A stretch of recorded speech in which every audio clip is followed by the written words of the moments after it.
नमस्कार, स्वागत है आप सभी का क्षेत्रीय समाचार एकांश देहरादून में। मैं हूं आपके साथ योगेश धस्माना। एक बार फिर हाजिर हैं अपने खास कार्यक्रम साप्ताहिक संवाद के साथ, जिसमें हम आज चर्चा करने जा रहे हैं भारत की नई शिक्षा नीति की। जी हां, भारत की नई शिक्षा नीति ने अपने स्वर्णिम 5 वर्ष पूरे कर लिए हैं और इसी पर हम आज चर्चा करने जा रहे हैं। भारत एक ऐसा देश जिसने हर बार पूरे विश्व का प्रतिनिधित्व किया है। शिक्षा के क्षेत्र में हर बार एक नई रोशनी लेकर भारत आया है और इस बार भी हम जब चर्चा करने जा रहे हैं भारत की नई शिक्षा नीति 2020 की, तो हम जानेंगे कि आखिरकार कैसे रहे हैं ये 5 वर्ष भारतीय शिक्षा नीति के। और इस पूरी चर्चा पर शामिल होने के लिए हमारे साथ खास मेहमान जुड़ गए हैं। हमारे साथ जुड़ रहे हैं प्रोफेसर एच.सी. पुरोहित, अधिष्ठाता छात्र कल्याण, दून विश्वविद्यालय। आपका बहुत बहुत स्वागत है। नमस्कार। साथ ही हमारे साथ जुड़ रहे हैं Shri Pradeep Rawat, retired additional director SCERT। तो चर्चा हम शुरू करते हैं। सबसे पहला प्रश्न आपसे ही जानना चाहेंगे प्रदीप जी, जिस तरीके से 3 दशक के बाद जो है एक नई शिक्षा नीति जो है हमने लागू की है साल 2020 में, नई शिक्षा नीति, आपको क्या लगता है कि ये कितना बड़ा बदलाव शिक्षा के क्षेत्र में भारत के लिए ये रहा है? आपसे जानना चाहेंगे कितना बड़ा बदलाव इन 5 सालों में आया है? देखिए सर, जो बहुत बड़ा बदलाव है विशेष रूप से स्कूली एजुकेशन में, हमारे आपके समय में 10+2 का पैटर्न चलता था। अब जो नया पैटर्न है वो 5+3+3+4 का है। यानी फाउंडेशनल स्टेज को बहुत ही महत्वपूर्ण स्थान दिया गया है।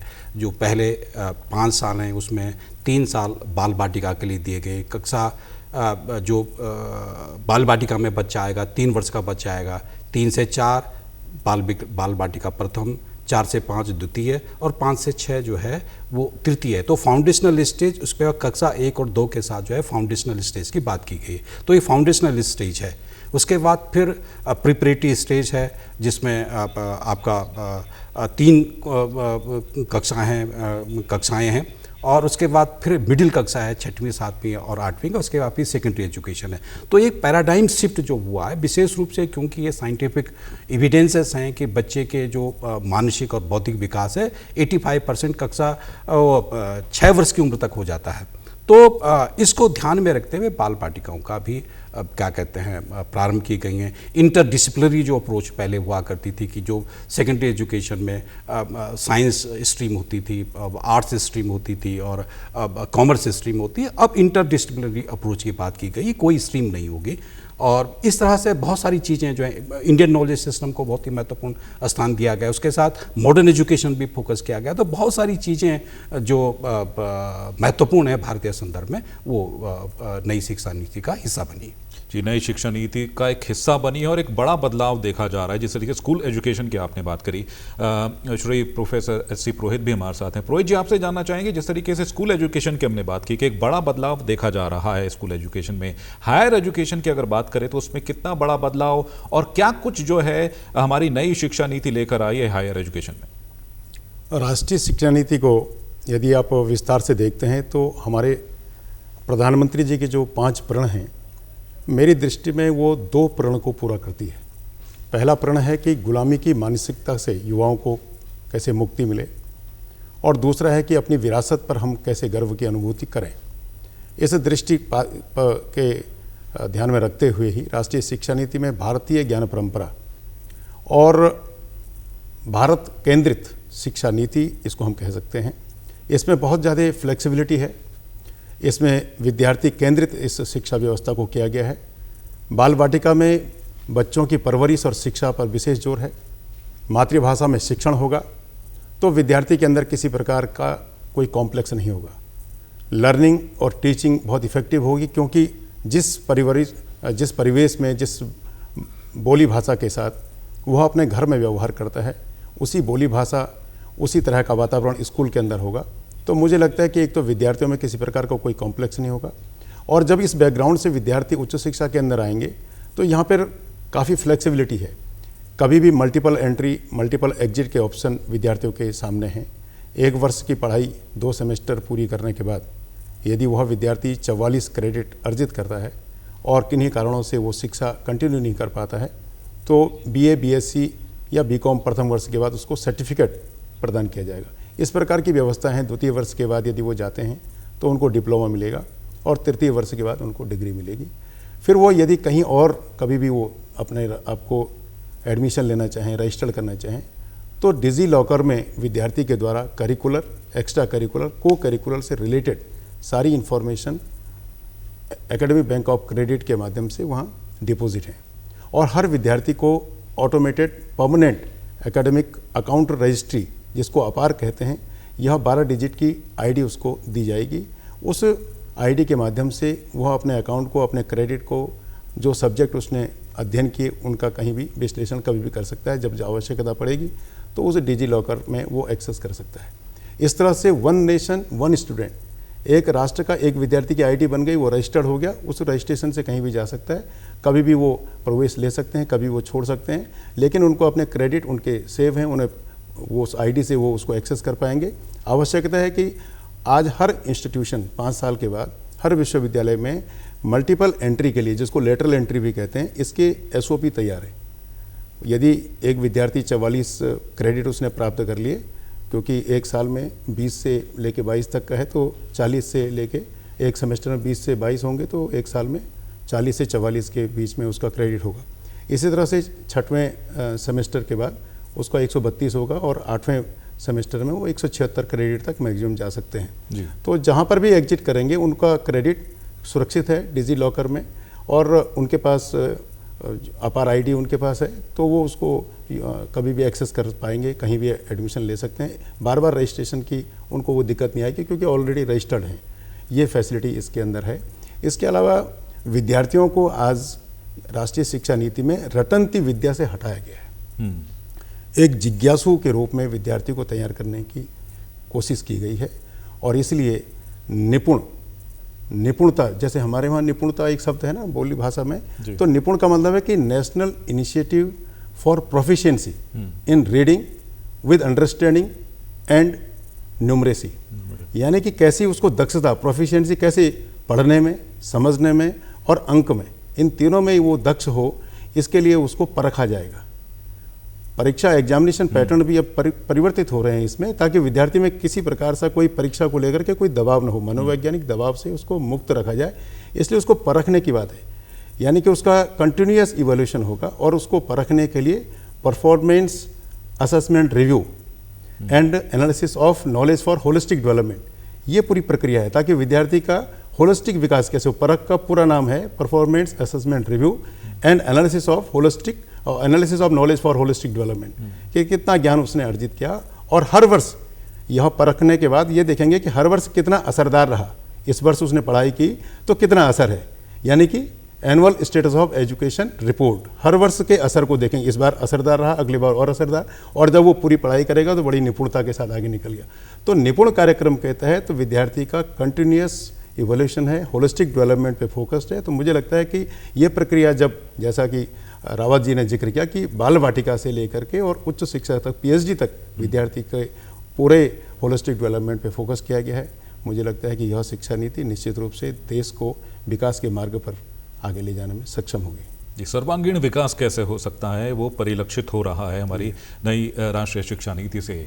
तो आपको बता दें कि साल 2020 वो वर्ष रहा जब पूरे भारत में जो है नई शिक्षा नीति लागू की गई, और इस सोच के साथ कि एक बड़ा बदलाव भारत की शिक्षा नीति में आने जा रहा है। क्या कुछ खास है भारत की इस राष्ट्रीय शिक्षा नीति 2020 में, आइए देखते हैं इस रिपोर्ट में।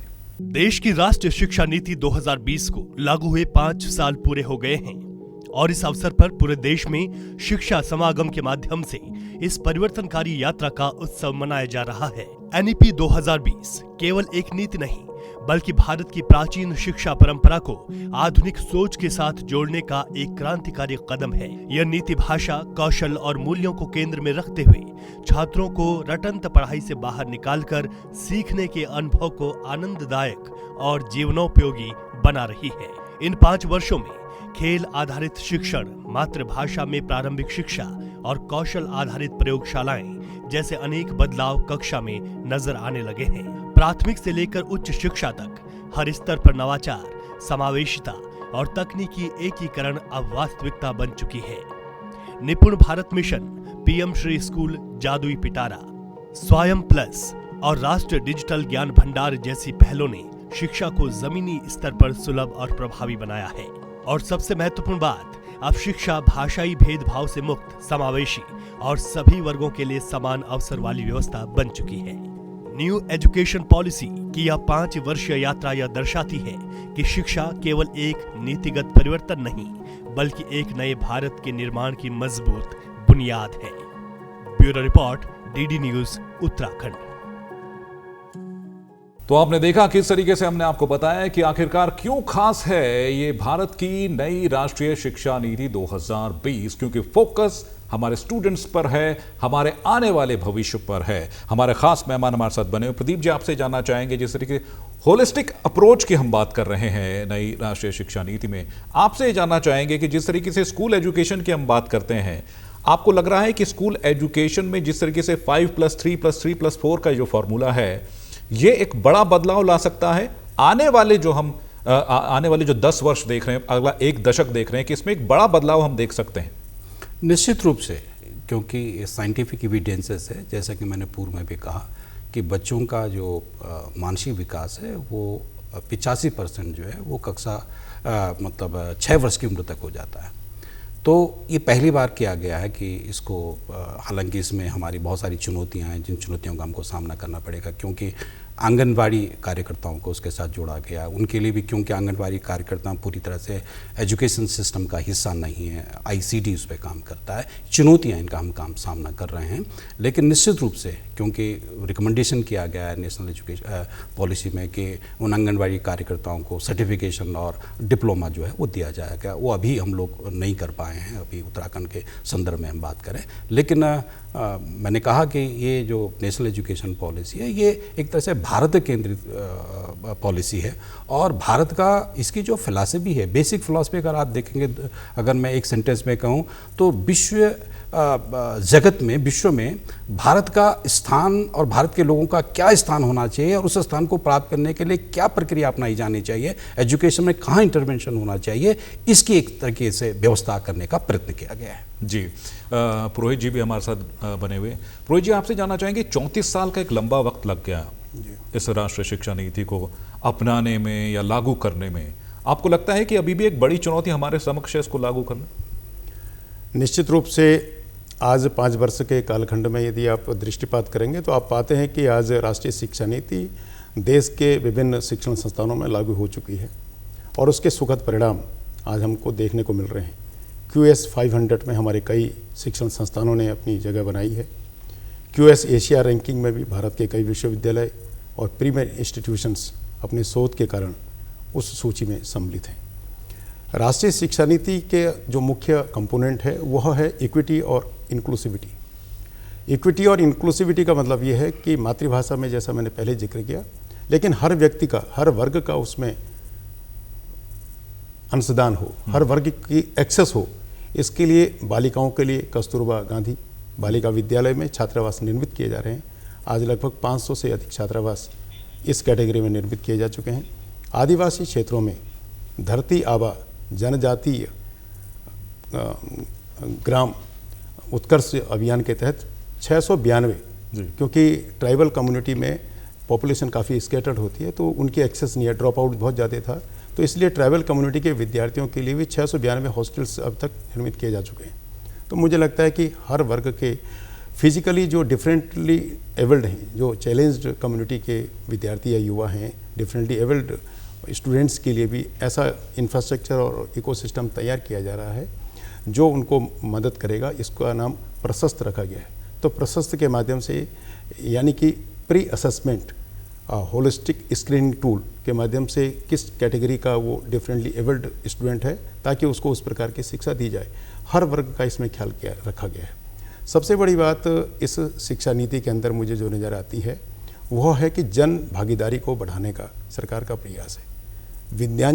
विद्यांजलि योजना के अंतर्गत इंडस्ट्री और बिजनेस हाउसेस के representatives, corporate social responsibility, NGO, समाज के तमाम प्रबुद्ध लोग जो विद्यालयी शिक्षा को सुधारना चाहते हैं, जो देश की शिक्षा के लिए चिंतित हैं, उनका आह्वान किया गया है। लगभग 2000 से भी अधिक इंडस्ट्री हाउसेज, बिजनेस कम्युनिटीज़ के लोग विद्यालयी शिक्षा में कॉरपोरेट सोशल रिस्पॉन्सिबिलिटी के तहत उनको गोद लेने को तैयार हैं। लगभग लाखों विद्यालय उसमें सम्मिलित होंगे और करोड़ों विद्यार्थियों को फ़ायदा होगा। तो मुझे लगता है कि ये आमूलचूल परिवर्तन को लेकर के 5 वर्षों में ये हमने देखा है। शोध के संवर्धन के लिए विश्वविद्यालयों में, उच्च शिक्षण संस्थानों में वन नेशन वन सब्सक्रिप्शन अनुसंधान नेशनल रिसर्च फाउंडेशन के तहत इस वर्ष 6000 करोड़ रुपए का प्रावधान किया गया है। कोई भी विद्यार्थी, कोई भी शिक्षक, कोई भी शोधार्थी देश के किसी भी भूभाग में यदि शोध करना चाहे तो उन प्रतिष्ठित शोध पत्रों तक एक्सेस होगी टेक्नोलॉजी के माध्यम से, क्योंकि डिजिटल नेटवर्क का भी बहुत तेज़ी से विस्तार किया जा रहा है। जहाँ नहीं पहुँच हो पाई है वहाँ भी पहुँचाई जा रही है। इस प्रकार से वन नेशन वन सब्सक्रिप्शन से देश की शोध की गुणवत्ता में, देश के शिक्षण संस्थानों में शिक्षकों के, शोधार्थियों की शोध की क्वालिटी में बहुत चेंज हमको देखने को मिलेगा। 5 वर्षों में काफ़ी परिवर्तन आया। जैसे हमने बताया कि आज हमारी रैंकिंग ग्लोबल लेवल पर इंस्टीट्यूशंस की काफ़ी तेज़ी से बढ़ रही है और राष्ट्रीय लेवल पर भी NIRF रैंकिंग हो रही है। और जो NIRF रैंकिंग में जिन इंस्टीट्यूशंस की रैंकिंग अच्छी है वो भी पीयर बना रहे हैं, दूसरे इंस्टीट्यूशंस की मेंटरशिप कर रहे हैं। इसके अलावा DST के माध्यम से और जो फंडिंग एजेंसीज है उनके माध्यम से शोध के प्रोत्साहन के लिए promotion of university research and scientific excellence purse grants कई विश्वविद्यालयों को दी जा रही हैं। मुझे लगता है कि आने वाले दिनों में देश के शिक्षण संस्थानों को, उच्च शिक्षण संस्थानों को, विश्वविद्यालयों को विशेष तौर से शोध की गुणवत्ता, और जब शोध की गुणवत्ता में सुधार होगा तो शिक्षा की गुणवत्ता में निश्चित रूप से सुधार होगा। जी, बेहद महत्वपूर्ण पॉइंट आपने बताया कि शोध में जो है सरकार का खासा फोकस है इस नई शिक्षा नीति में। प्रदीप जी, आपसे भी जानना चाहेंगे, जिस तरीके से हम रिसर्च की बात कर रहे हैं, एक महत्वपूर्ण शिक्षा नीति में ये बदलाव आया है कि कक्षा 6 से जो है बच्चों को जो है वर्कशॉप में जो ले जाया जाएगा, वोकेशनल ट्रेनिंग दी जाएगी। आप क्या समझते हैं कि बच्चों के लिए कितना एक तो उनको सीखने के लिए जो एक नया मंच मिलने जा रहा है, कितना लाभप्रद उनके लिए होने जा रहा है? निश्चित रूप से जो राष्ट्रीय शिक्षा नीति है उसमें कक्षा 6 से लेकर के 8 तक और उसके ऊपर भी जो स्थानीय क्राफ्ट हैं उनकी शिक्षा, जो स्थानीय जो हमारे क्राफ्ट से जुड़े हुए लोग होते हैं, व्यवसाय को, उन लोगों को बुलाने के बाद कि ये स्कूलों में आएंगे, वो स्थानीय क्राफ्ट के संबंध बच्चों को बताएंगे। और बच्चे जो है कक्षा 6 से 7 और 8 में तो मैंडेटरी है, उसके अलावा आगे भी जो है कक्षाओं में भी जो है वोकेशनल एजुकेशन की बात की जाएगी। एंटरप्रेन्योर माइंडसेट को उत्तराखंड के संदर्भ में विशेष रूप से मैं आपका ध्यान आकर्षित करना चाहूँगा कि स्कूल एजुकेशन में कौशलम कार्यक्रम शुरू किया गया है। तो उसमें एंटरप्रेन्योर माइंडसेट डेवलप करने के लिए 9 से लेकर के 12 के बच्चों के लिए सप्ताह में जो है 2 कक्षाएँ होती हैं। और उसमें जैसे कि यहाँ पर माइग्रेशन की प्रॉब्लम है, उत्तराखंड माइग्रेशन प्रॉब्लम है, और हमारे प्राय जो बच्चे होते हैं वो अपनी नौकरी की आकांक्षाओं में क्या कहते हैं बाहर जाते हैं, उनको कैसे स्थानीय रोजगार उपलब्ध कराया जाए, उसके लिए उनकी मनोस्थिति को कैसे तैयार किया, डायरेक्ट वोकेशन नहीं है लेकिन उनकी मनोस्थिति को कैसे तैयार किया जाए, इसके लिए भी क्या कहते हैं एंटरप्रेन्योर माइंडसेट डेवलपमेंट कौशलम कार्यक्रम शुरू किया गया है। बस्ता रहित दिवस की भी बात की गई है कि भाई बच्चे का जो क्रिएटिव थिंकिंग है, छोटी कक्षाओं में ऐसा नहीं है कि आप हर चीज़ किताब से ही सीखेंगे, तो बच्चों के लिए एक दिन जो है क्या कहते हैं बस्ता रहित दिवस बनाया गया, जिसमें बच्चे आएंगे और उनको किसी प्रकार का बस्ता लाने की ज़रूरत नहीं होगी और उनको खेल खेल में जो है अपनी अभिरुचि की, जो उसका नेचुरल टैलेंट है, उसको आगे बढ़ाने के लिए प्रयत्न किया जाए। तो बहुत सारी चीज़ें इसमें क्या कहते हैं राष्ट्रीय शिक्षा नीति में आई। जी, उत्तराखंड के परिप्रेक्ष्य में आपने बात की, जिस तरीके से हम देखते हैं कि शहरी इलाकों में हम देखते हैं कि जितने भी सरकारी स्कूल हैं वो चल रहे हैं, लेकिन जब यही तस्वीर हम सीमांत क्षेत्रों की देखते हैं, दूर दराज के स्कूलों की देखते हैं, तो वहाँ लगता है कि इस एजुकेशन पॉलिसी को पहुँचने में एक बड़ी चुनौती है, या फिर आपको लग रहा है कि ये नई जो शिक्षा नीति हमारी आई है ये बड़ा बदलाव शहरों की अपेक्षा ग्रामीण क्षेत्रों में ज़्यादा कर सकती है? देखिए, एक महत्वपूर्ण, आज टेक्नोलॉजी बड़ी महत्वपूर्ण हो गई है। उत्तराखंड में मैं आपको ध्यान आकर्षित करना चाहूँगा कि मूक्स के माध्यम से हमने उत्तराखंड में 45,000 शिक्षकों को मूक्स के माध्यम से डिजिटल ट्रेनिंग दी गई कि एजुकेशन में आप कैसे उपयोग कर सकते हो, क्या कहते हैं, इंफॉर्मेशन टेक्नोलॉजी का। तो ये प्रयत्न यहाँ पर किया गया और 45,000 टीचर्स जो हैं मूक्स के माध्यम से, जो राष्ट्रीय शिक्षा नीति में जो सतत विकास की बात की गई है, प्रोफेशनल डेवलपमेंट की बात की गई शिक्षकों की, उसमें महत्वपूर्ण कदम जो है उत्तराखंड में उठाया गया है। सर, आपसे ही जानना चाहेंगे, जिस तरीके से प्रदीप जी ने उत्तराखंड के परिपेक्ष की बात की, एक बड़ा सिनेरियो दिखाया कि उत्तराखंड में कितना बड़ा बदलाव राष्ट्रीय शिक्षा नीति से होने जा रहा है। आपसे ही जानना चाहेंगे, हायर एजुकेशन की अगर बात करें तो आपको लगता है कि हम जो चीज़ सोच रहे हैं उत्तराखंड के परिप्रेक्ष्य में, वही चीज़ें राष्ट्रीय शिक्षा नीति में हैं हमारे लिए, और जो है उत्तराखंड का बच्चा जो है अब जो है बाहर जाकर नाम कमा सकता है और शिक्षा के क्षेत्र में जो है एक उदाहरण पेश कर सकता है, एक आदर्श बन सकता है? निश्चित रूप से आपने जिक्र किया कि टेक्नोलॉजी के माध्यम से आज रिमोट एरिया में भी विद्यार्थियों को उस प्रकार की शिक्षा दी जा रही है। दीक्षा प्लेटफॉर्म हो, स्वयं प्रभा है, PM ई विद्या है, स्वयं पोर्टल के माध्यम से, और लगभग 200 से भी अधिक DTH चैनल्स हैं, जहां पर स्कूल में, विद्यालयों में, महाविद्यालयों में, विश्वविद्यालयों में वैज्ञानिकों के, प्रतिष्ठित शिक्षाविदों के प्रेरक उद्बोधन विद्यार्थियों को उपलब्ध कराए जा रहे हैं। आवश्यकता है कि इंफ्रास्ट्रक्चर वहाँ पे उपलब्ध हो और इसके लिए तेज़ी से नेटवर्किंग और इंफ्रास्ट्रक्चर के डेवलपमेंट पे कार्य किया जा रहा है। जैसे मैंने आपको बताया कि इंडस्ट्री हाउसेस इसको बढ़ा रही है। आवश्यकता है, जैसे आपने जिक्र किया रावत साहब ने, कि शिक्षकों का प्रशिक्षण हो। राष्ट्रीय शिक्षा नीति में national initiative for school heads and teachers holistic advancement, जिसको निष्ठा कहते हैं, निष्ठा के माध्यम से 9 लाख से भी अधिक शिक्षकों को अब तक प्रशिक्षित किया जा चुका है। उसी तरह उच्च शिक्षा में Malviya mission for teachers training centres स्थापित हैं। प्रत्येक शिक्षक को जब भी वो विश्वविद्यालय या किसी भी उच्च शिक्षण संस्थान में ज्वाइन करता है तो उनको ओरिएंटेशन रिफ्रेशर कोर्सेज प्लस आज रिसर्च मेथोडोलॉजी के भी 1 सप्ताह के पाठ्यक्रम वहाँ पे संचालित किए जा रहे हैं। और राष्ट्रीय शिक्षा नीति के अमल में आने के बाद से Malviya mission for teacher training centres में लगातार कार्यक्रम आयोजित किए जा रहे हैं। तो इसके माध्यम से, क्योंकि ट्रेनिंग ही एक ऐसा कंपोनेंट है जो शिक्षकों को भी अपडेट करेगा, और शिक्षक जब नवाचार से युक्त होंगे तो विद्यार्थियों के बीच में टीचिंग के नए नए प्रयोग, नए नए केसेस, नए नए मॉड्यूल लेके जाएंगे, तो शिक्षण रुचिकर होगा। शिक्षण रुचिकर होगा तो विद्यार्थी उस शिक्षा के प्रति प्रेरित होंगे, उस पाठ्यक्रमों के प्रति उनकी रुचि और जागृत होगी। इसलिए मैंने पहले कहा कि ये जिज्ञासु बना रहा है, विद्यार्थी को रटने के बजाय जिज्ञासु बनाने की इसके अंदर कोशिश की गई है। और इसलिए उच्च शिक्षा में तो बहुत तेज़ी से आपको इसके परिणाम बहुत सुखद मिलेंगे, क्योंकि multi disciplinary education research universities देश में आज 100 बन चुकी हैं। उत्तराखंड में भी कुमाऊं यूनिवर्सिटी मेरू के अंदर सम्मिलित हैं। उसी तरह से IIT मद्रास जो NIRF में 1 नंबर की रैंकिंग है, उसका स्पोक दून विश्वविद्यालय है। क्योंकि मैंने पहले कहा कि जिनकी रैंकिंग NIRF में 1, 2, 3 पर हैं, ऐसे संस्थानों को मेंटरशिप देने के लिए भी इसमें प्रावधान किया गया है। तो हमें खुशी है कि IIT मद्रास के साथ दून विश्वविद्यालय के फैकल्टी, यहाँ के वैज्ञानिक, यहाँ के शोधार्थियों को काम करने का अवसर मिलेगा। इस प्रकार के प्रोविजन इसमें किए गए हैं। और रिमोट एरिया में जैसे 1 नेशन 1 सब्सक्रिप्शन का हमने जिक्र किया, महिला वैज्ञानिकों के लिए सरकार की विशेष कोशिश है। Science, technology, engineering and mathematics, STEM के माध्यम से DST की बड़ी महत्वाकांक्षी परियोजना है।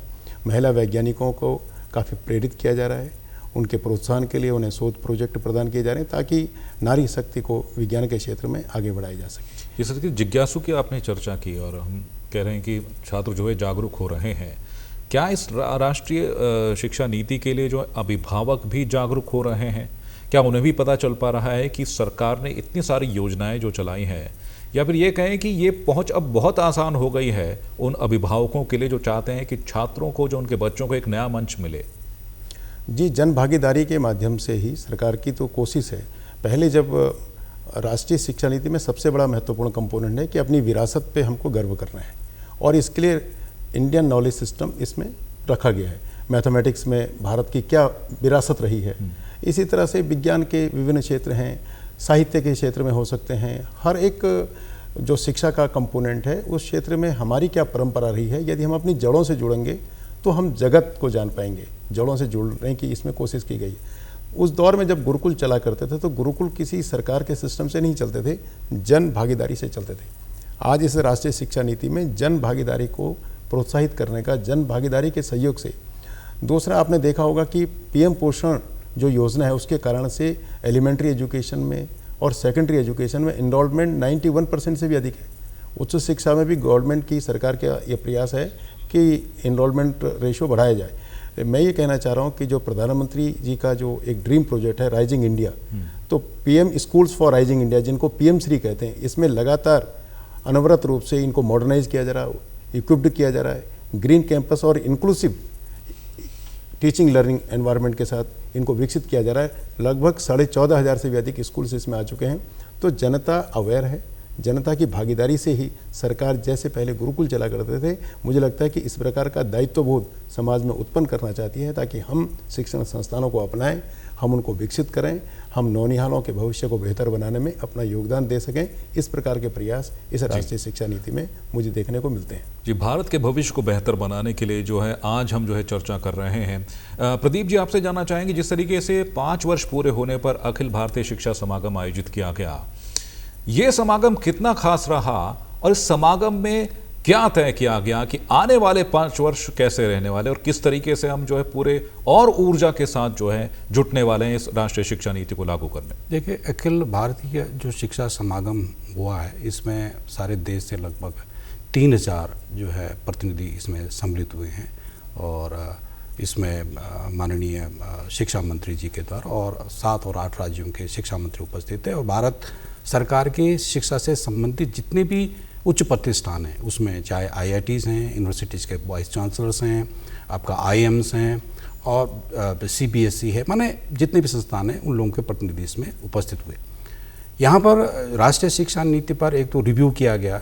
सबसे पहले चूँकि कस्तूरी रंजन जी की अध्यक्षता में ये राष्ट्रीय शिक्षा नीति तैयारी, उन्हें श्रद्धांजलि दी गई और उसके उपरांत 4 विषय ऐसे रहे जिन पर उन पर सेशन किए गए। उनमें एक तो मातृभाषा पर है, क्योंकि भारत में बहुत बड़ी डाइवर्सिटी है। 22 तो हमारी जो भाषाएं जो संविधान में हैं, उसके बाद भी डायलेक्ट्स हैं और राष्ट्रीय शिक्षा नीति बहुत ही फोकस करती है। तो इस पर चिंतन किया गया कि व्यवहारिक तौर पर ये जो मातृभाषा के संदर्भों को कैसे लागू किया जाए।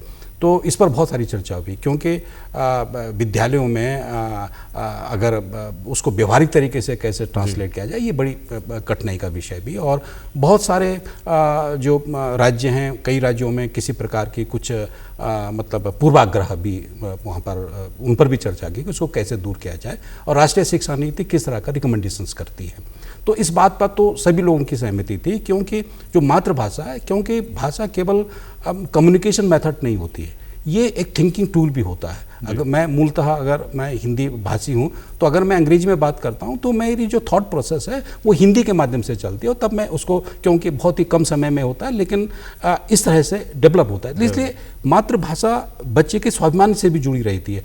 प्राय होता क्या है कि अंग्रेजी के दबाव में जब बच्चा क्या कहते हैं अपने गांव से बाहर निकलता, अपनी माता की भाषा से, अपने परिवेश की भाषा से बाहर निकलता, तो उसके अंदर जो व्यवहारिक चीज़ें होती हैं, ऐसा लगता है कि जो अंग्रेजी बोलता है वही श्रेष्ठ है, जो अंग्रेजी नहीं जानता वो श्रेष्ठ नहीं है। तो इस भाव को समाप्त करने की बात है और बच्चों के अंदर कॉन्फिडेंस आए। यानी सबसे पहली बात है, जिस भाषा को मैं बोलता हूँ, कोई भी भाषा बोलता हूँ, मनुष्य के रूप में मेरी उस भाषा को स्वीकार किया जाना चाहिए और मुझे किसी प्रकार की आत्मग्लानि उसमें नहीं होनी चाहिए। लेकिन बहुत सारी चुनौतियां, जैसे शिक्षकों से, लेकिन एक आपसे जानना चाहूंगा, जिस तरीके से प्राइवेट स्कूल और सरकारी स्कूल के लिए भी अनुशंसा की गई है NEP में, वो क्या है, संक्षिप्त में आपसे जानना चाहेंगे? देखिए, ये अनुशंसा इस प्रकार की, पहले तो यह राष्ट्रीय शिक्षा नीति सब पर लागू होगी, इसमें किसी प्रकार का प्राइवेट और वो नहीं है।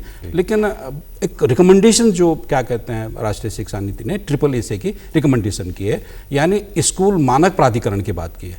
उसमें ये रिकमेंड की गई है कि जो एजुकेशनल इंस्टीट्यूट है वो कमर्शियल इंस्टीट्यूशन नहीं है, वो कमर्शियल इंटरप्राइज नहीं है। उसमें जो है क्या कहते हैं नो प्रॉफिट नो गेन होना चाहिए। अगर कोई इंस्टीट्यूशन खुलता भी है तो वो इसमें ये क्या कहते हैं ऐसा नहीं हो सकता कि उसको कमर्शियल एक्टिविटी का आधार बनाया जाए। तो उन पर अगर निजी संस्थान किसी प्रकार से राष्ट्रीय आकांक्षाओं से इतर व्यवहार करते हैं तो उसके लिए एक राज्य प्राधिकरण निर्धारित किया जाए, प्रत्येक राज्य को बनाना चाहिए।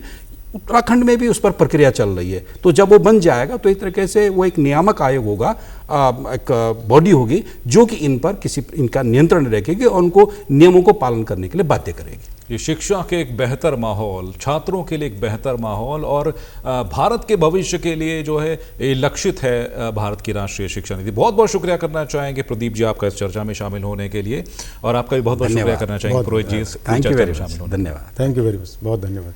तो राष्ट्रीय शिक्षा नीति 2020 पर हमने चर्चा की और ये जाना कि आखिरकार किस तरीके से भारत के स्वर्णिम भविष्य को बनाने के लिए राष्ट्रीय शिक्षा नीति को जो है लागू किया गया है। हमारे साप्ताहिक संवाद कार्यक्रम में अभी के लिए बस इतना ही। फिलहाल हमें दीजिए इजाजत। नमस्कार।